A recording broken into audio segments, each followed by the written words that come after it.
London is a city composed of infinite layers, a sprawling, ancient metropolis where millions of lives intersect on a daily basis.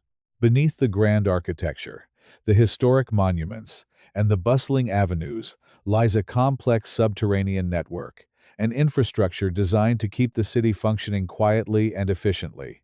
But in the winter of 1983, this hidden subterranean world would reveal a tragedy of unprecedented scale, unraveling a mystery that would profoundly alter the landscape of British criminal investigation.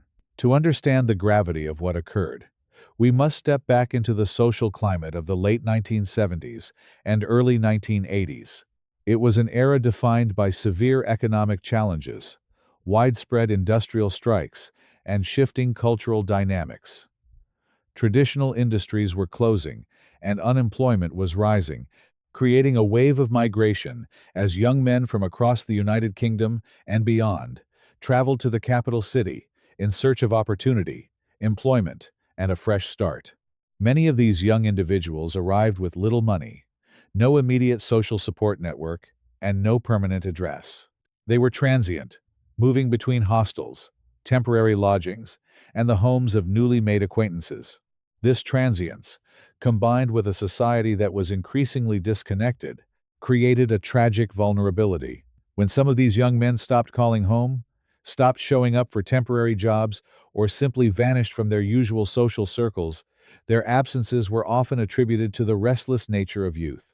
Families assumed they had moved on to another city, while local authorities, overwhelmed by the sheer volume of missing persons reports in a major metropolis, often categorized them as voluntary runaways.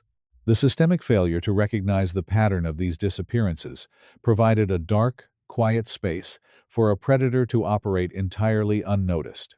The catalyst for the discovery of these missing individuals was remarkably mundane, a stark contrast to the profound tragedy it would uncover. In early February of 1983, residents of 23 Cranley Gardens, a large Victorian house subdivided into apartments in the quiet, leafy suburb of Muswell Hill, began experiencing severe problems with their plumbing. The drainage system had slowed to a halt, and a distinct, highly unpleasant odor began to permeate the building. Assuming a routine blockage caused by everyday waste, the tenants contacted a local plumbing and drainage company. On the 8th of February, a plumbing engineer arrived at the property to clear the system. Lifting the heavy iron cover of the inspection chamber situated at the side of the house, the engineer peered into the drainage network.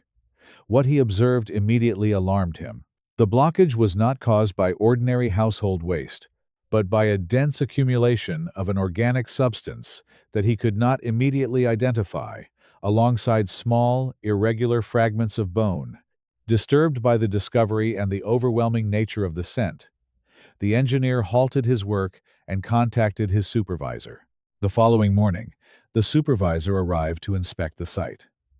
By daylight, the nature of the blockage was undeniable. The material obstructing the pipes appeared to be human remains. Law enforcement was immediately notified, and the response was swift. Detective Chief Inspector Peter J. of the local Criminal Investigation Department arrived at Cranley Gardens, accompanied by a team of officers and forensic specialists. They cordoned off the area and carefully examined the contents of the drain.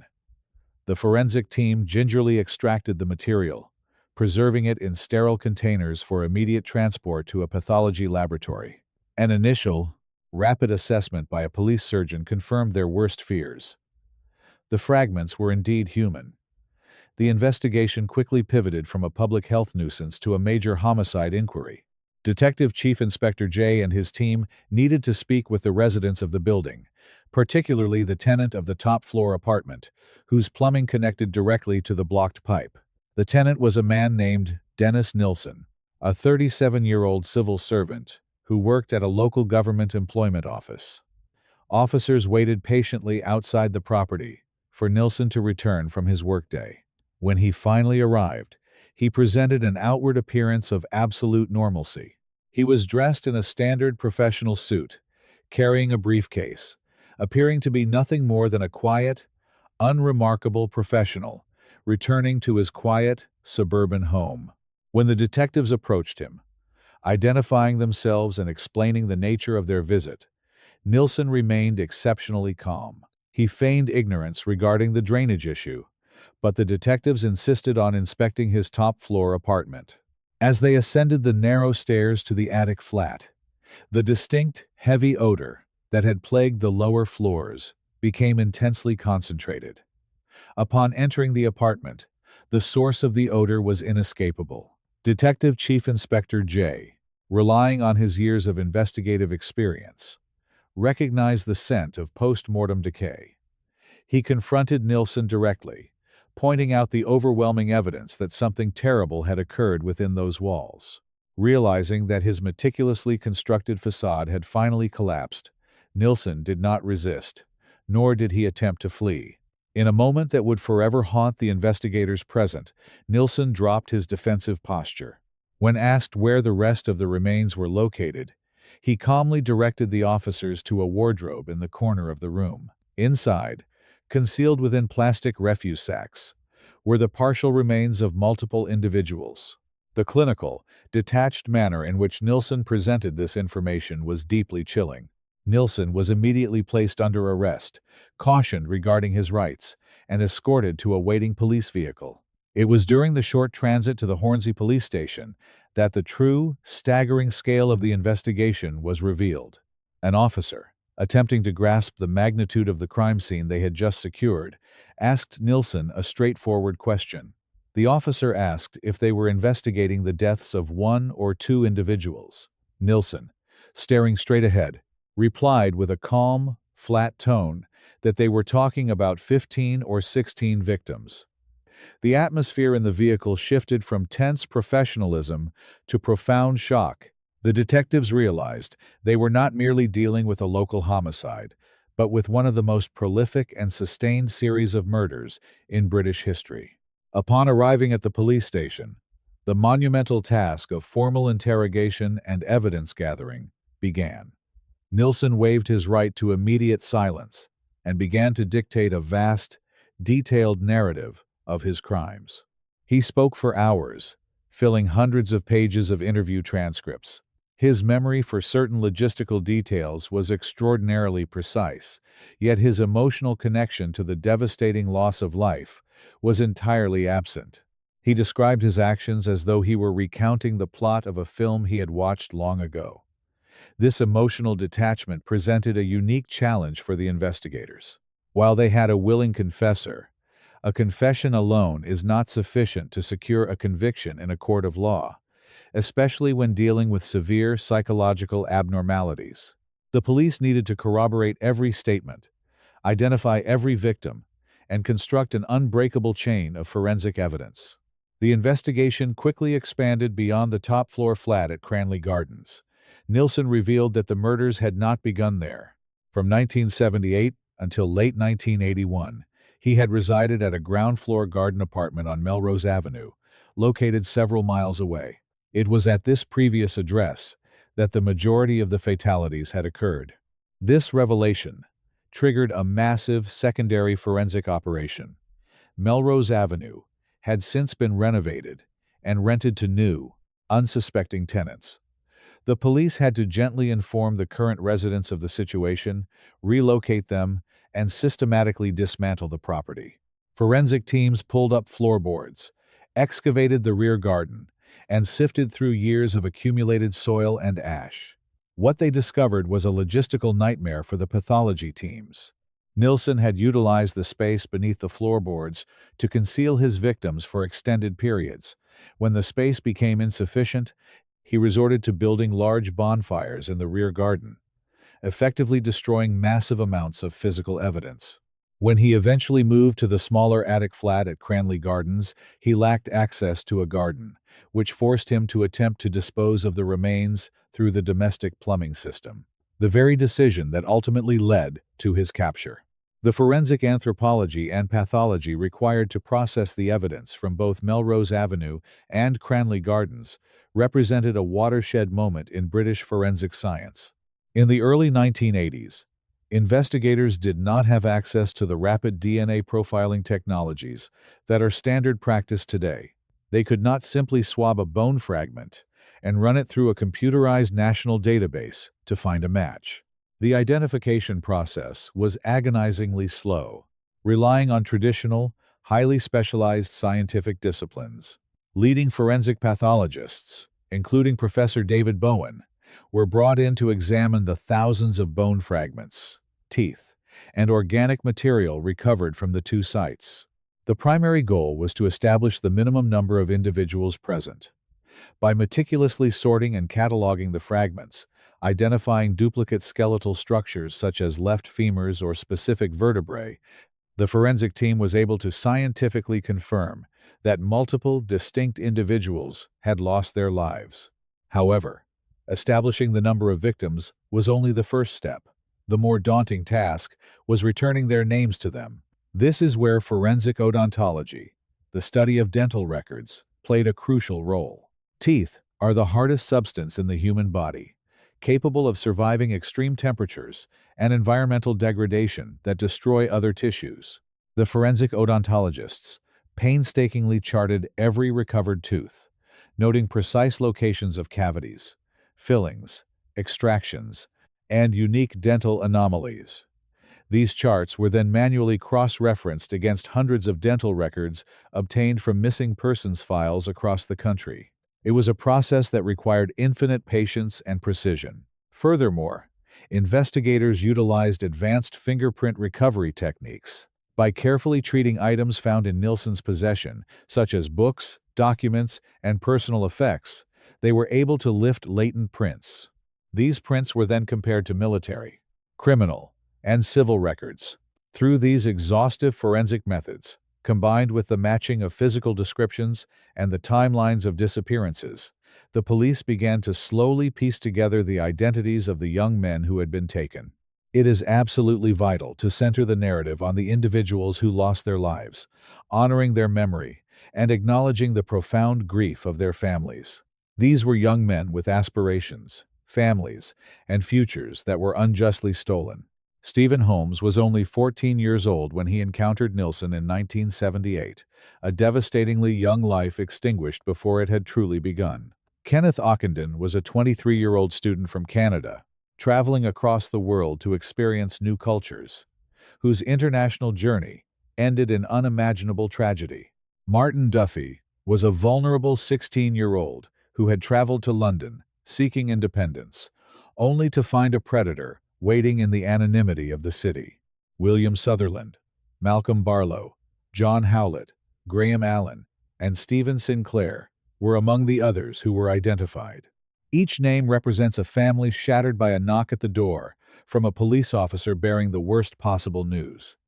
The investigation revealed that Nilsen targeted these young men precisely because of their circumstances. He sought out individuals at train stations, public houses, and employment offices.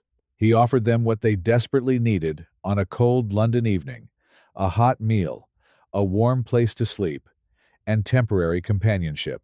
Once they were inside his home, isolated and vulnerable, he would wait until they were asleep or incapacitated before inflicting fatal injuries, primarily through asphyxiation. The psychological profile of the perpetrator became a major focal point of the investigation, as authorities struggled to comprehend how a person could commit such atrocities while maintaining a perfectly ordinary public life. Dennis Nilsen was born in Scotland and had served for over a decade in the British Army as a cook. Following his military service, he briefly joined the Metropolitan Police in London before transitioning to a career as a civil servant. His role at the job center involved helping unemployed individuals find work and navigate the social welfare system. He was, by all external accounts, a functioning member of society. He paid his taxes, attended union meetings, and walked his dog in the local park. This facade of bureaucratic normalcy was his greatest weapon. It disarmed his victims and shielded him from the suspicion of his neighbors and colleagues. Yet, beneath this ordinary exterior was an individual suffering from profound psychological abnormalities and an all-consuming sense of isolation. Psychological evaluations later suggested that Nilsen was driven by a deep-seated fear of abandonment and an intense desire for absolute control. He sought companionship, but his distorted psychology dictated that the only way to ensure a companion would never leave him was to end their life. He would often retain the deceased in his apartment for weeks or even months, treating them as silent companions, sitting with them, and talking to them, before the reality of biological decay forced him to dispose of the evidence. It was a cycle of extreme, pathological loneliness, manifesting as ultimate violence. As the police meticulously built their case, they faced the challenge of preparing for a highly complex criminal trial. The sheer volume of evidence, the thousands of pages of interview transcripts, and the complex forensic reports had to be distilled into a coherent narrative for a jury.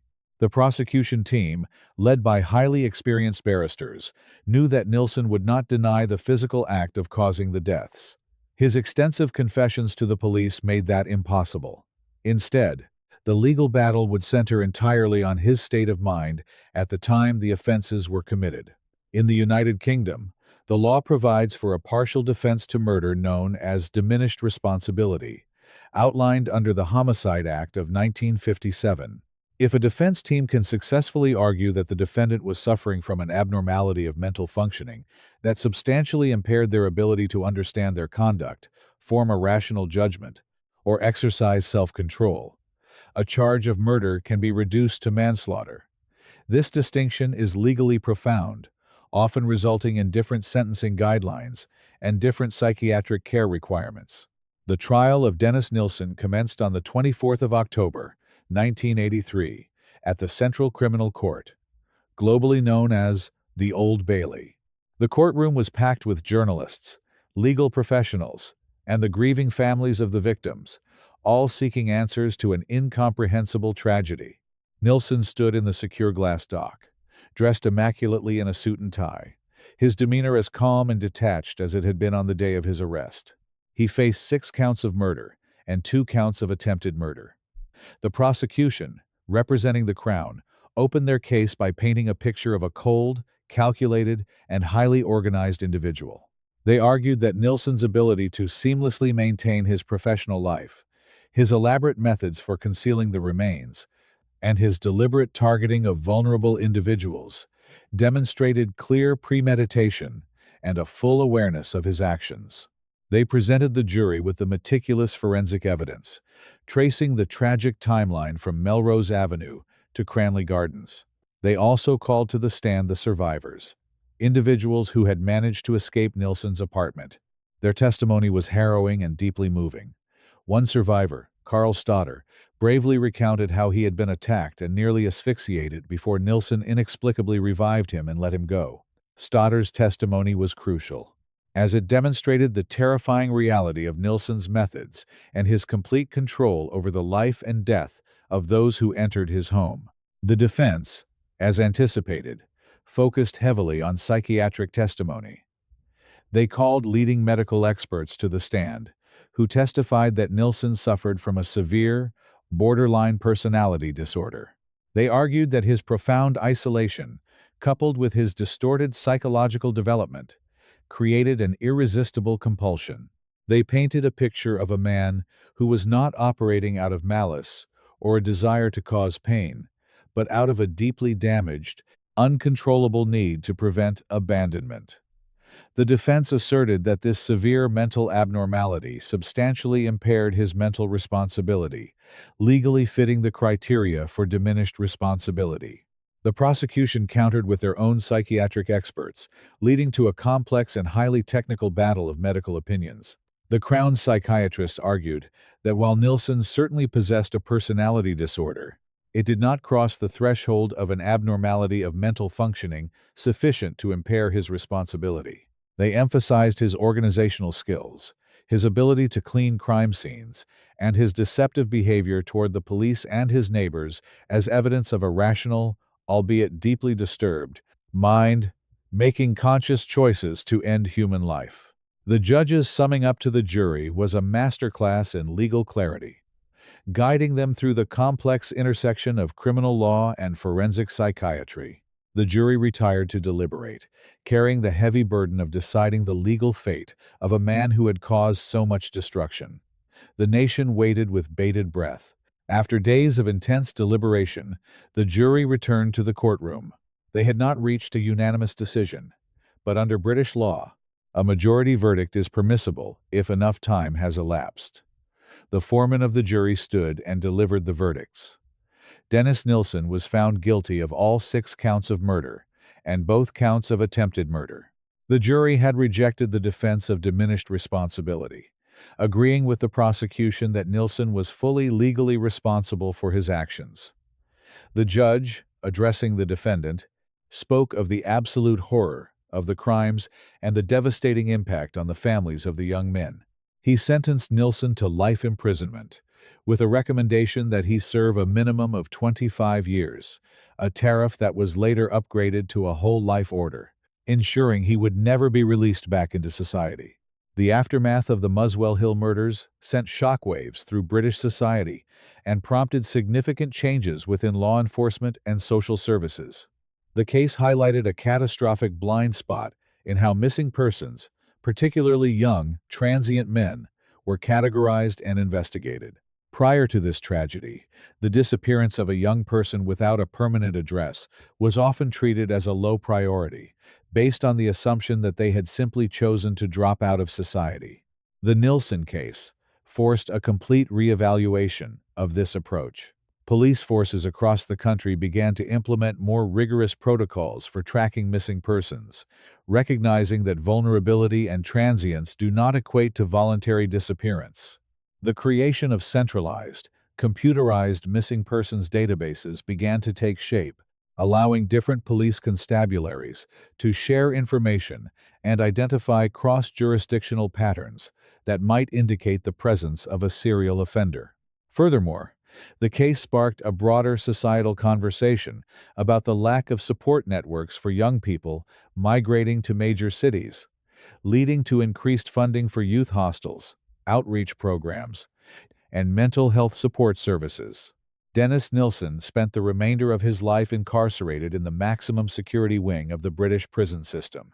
He continued to exhibit the same detached, analytical demeanor that characterized his police interviews, often writing extensive, self-aggrandizing memoirs that the government actively prevented from being published in their entirety, ensuring he could not profit from his crimes or cause further distress to the families of his victims. He remained a subject of intense study for criminologists and forensic psychologists, a stark example of how extreme psychological deviation can mask itself behind a veneer of mundane bureaucracy. In May of 2018, at the age of 72, Nilsen passed away in prison following a medical emergency, taking the final, unresolved secrets of his crimes with him. While the perpetrator's life ended in the cold isolation of a prison cell, the true legacy of this profoundly tragic case must always remain focused on the young men who were lost.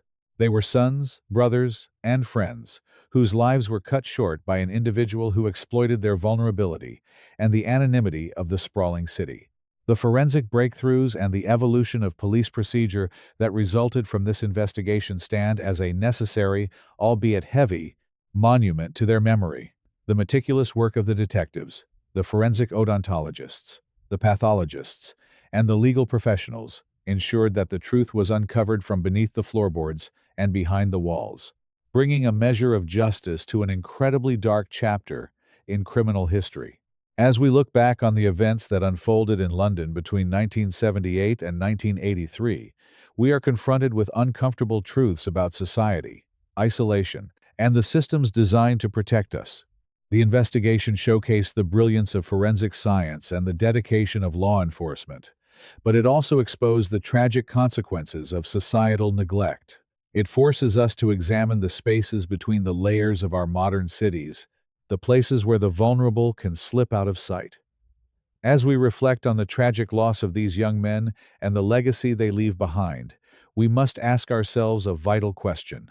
In a world that is vastly more technologically connected than the London of the 1980s, are we truly paying attention to the marginalized individuals among us, or are we still allowing the vulnerable to simply slip through the cracks unnoticed?